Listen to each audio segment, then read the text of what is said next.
धर्म बदल लेना या किसी दूसरे धर्म में जाने का एक सिंपल प्रोसेस है दुनिया की ज़्यादातर डेमोक्रेसी जिसको अलाउ करती है। तो आप जब एक धर्म से दूसरे धर्म में जाते हैं तो पिछले धर्म की बातों को नहीं मानते हैं और एक नए धर्म को मानते हैं जो आपको अच्छा लगता है, ये आपकी चॉइस है, अधिकार हमें मिला हुआ है। लेकिन जब हम उसको एक्सरसाइज करने जा रहे हैं तो आप देख रहे हैं कितना हंगामा हो रहा है। Discussion and this is important for so many reasons, not only because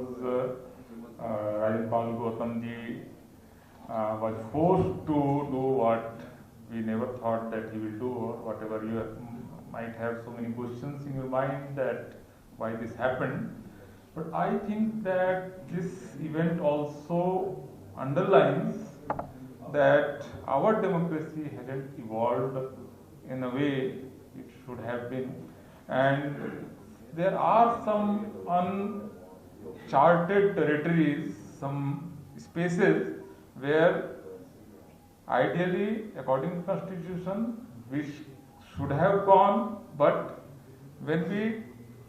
go there as if there is some dynamite is there which blasts, you can't go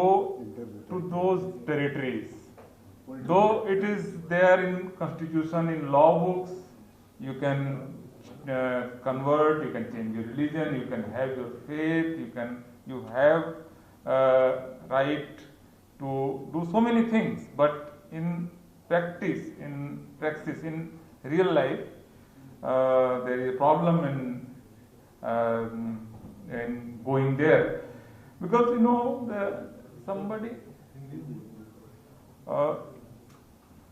देखिए इसमें एक चीज है कि संविधान हमें बहुत सारी आज़ादियां दे रहा है, कानून की किताबें बहुत सारी आज़ादियां दे रही हैं, फिर भी जो मैं कह रहा था उसका मतलब ये कि कुछ ऐसे टेरिटरीज हैं जहां जब आप एक्चुअली पैर रखते हैं तब पता चलता है कि आपके नीचे से कुछ फूट गया है, बम फट गया है। वरना क्या है, ये घटना क्या है कि मैं एक धर्म में हूँ, एक धर्म से मैं दूसरे धर्म में जा रहा हूँ, जो आज़ादी मुझे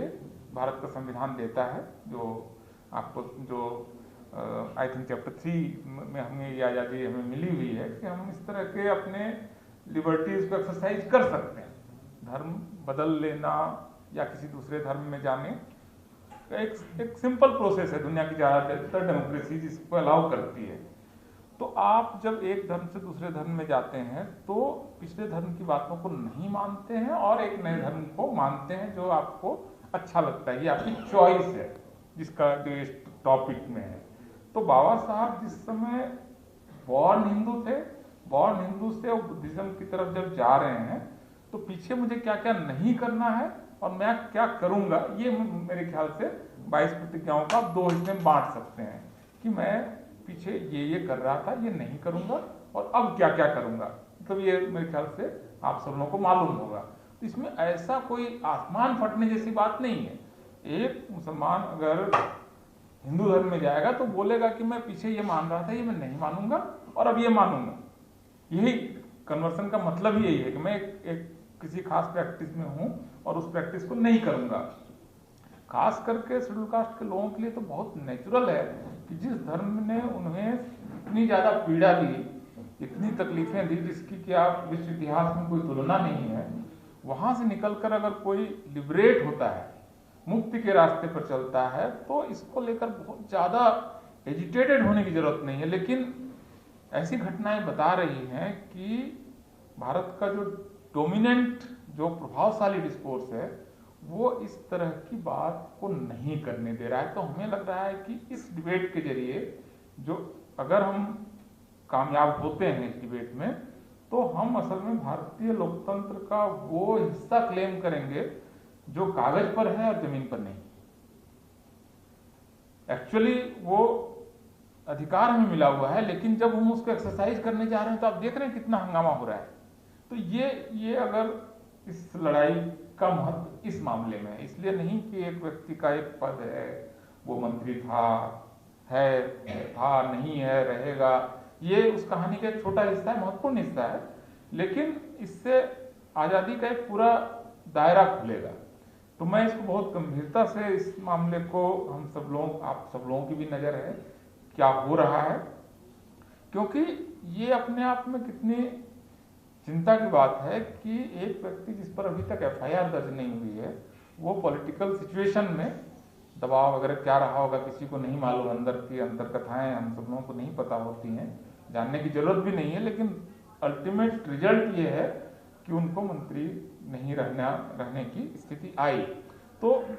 आप सिर्फ 22 प्रतिज्ञाएं जो भारत सरकार छापते, भंते जी ने बहुत सही बताया,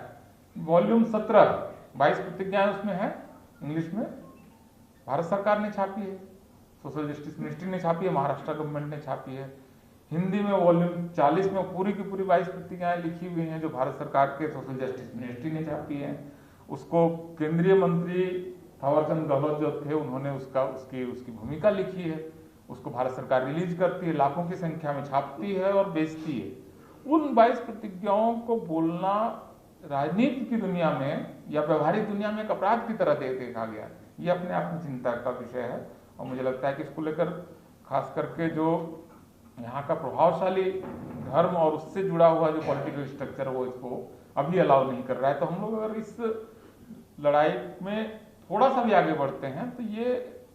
लाखों लोगों की जिंदगी पर एक्चुअली इम्पैक्ट करेगा। और खास करके अगर आप देखें कि उस घटना के बाद पूरे देश में इस समय 22 प्रतिज्ञाओं को पढ़ने की बाढ़ आ गई, मतलब उसको कविताएं बन रही हैं, उस पर लोग उसको गा रहे हैं, मतलब 10-10 हजार की भीड़ में वो 22 प्रतिज्ञाएं बोली जा रही हैं। ये मतलब कम से कम 25 साल से तो मैं भी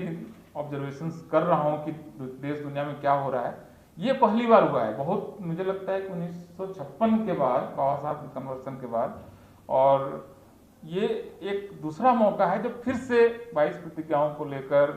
नवयान बुद्धिज्म को लेकर या बुद्धिज्म को लेकर एक नए ढंग का एक खुद को बताना, मतलब क्योंकि आप बुद्धिज्म में जाते हैं तो कोई न रिजर्वेशन वगैरह पे कोई इम्पैक्ट तो हो नहीं रहा, क्योंकि लोग उसको नहीं बता रहे थे, अब वो बताना शुरू हो रहा है। तो मुझे लगता है कि इम्पोर्टेंट है। और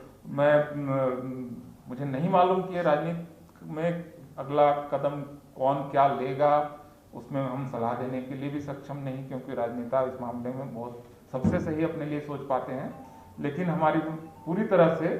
मंगल कामनाएं रहेंगी। अभी तक में राजेंद्र पाल गौतम जी ने जितना कर दिया वही अपने आप में इतना भारी है, इतना बड़ा इतिहास है। इसके बाद अगर वो कुछ भी ना करें तो भी मुझे लगता है कि उन्होंने एक ऐतिहासिक काम कर दिया।